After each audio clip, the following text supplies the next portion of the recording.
नाशिक महापालिकेमध्ये भाजप आणि शिवसेनेचं अखेर ठरलं। नाशिकमध्ये भाजपचा महापौर तर शिवसेनेचा उपमहापौर अजित पवारांच्या राष्ट्रवादीनेही दिला भाजपला पाठिंबा। सोलापूर महापालिकेच्या महापौरपदी भाजपचे विनायक कोंडियाल, भाजपच्या विनायक कोंडियाल यांची बिनविरोध निवड।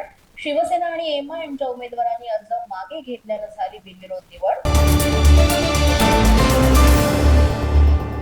कोल्हापूरच्या महापौरपदी भाजपच्या रुपाराणी निकम यांना 46 मतं तर काँग्रेसच्या सचिन शेंडेंना 35 मतं।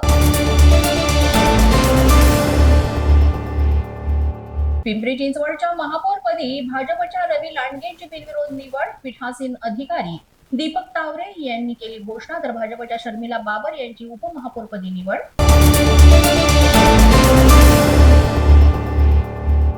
मुंबई पालिकेतील महापौर पदासाठी उद्या भाजपचा उमेदवार निश्चित होणार। महापौर पदासाठी राजश्री शिरवळकर आणि शीतल गंभीर यांच्या नावाची चर्चा, पण ऐन वेळी तिसऱ्याला कोणाला संधी मिळते का याकडे लक्ष।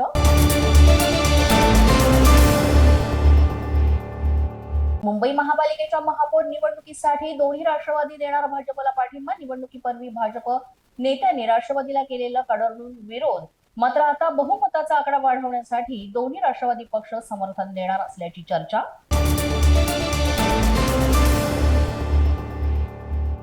मुंबईचे उपमहापौर पद शिवसेनेच्या वाट्याला जाण्याची शक्यता वर्तवण्यात येते। उपमहापौर पदासाठी माजी आमदार यामिनी जाधव आणि ज्येष्ठ नगरसेविका कृष्णा विश्वासराव यांची नावं आघाडीवर, येत्या 2 दिवसात याबाबत अंतिम निर्णय होणार असल्याची माहिती।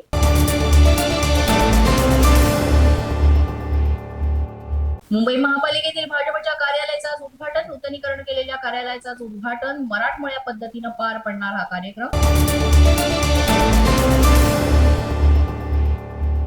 राज्यातील 12 जिल्हा परिषदा आणि त्या अंतर्गत येणाऱ्या पंचायत समित्यांसाठी उद्या मतदान।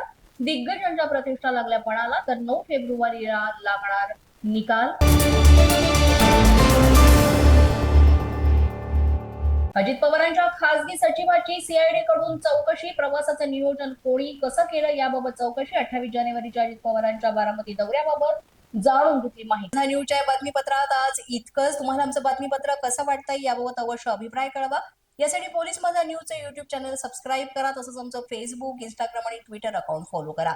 अधिक माहितीसाठी आमच्या www.policemazhanews.com या वेबसाईटला भेट द्या।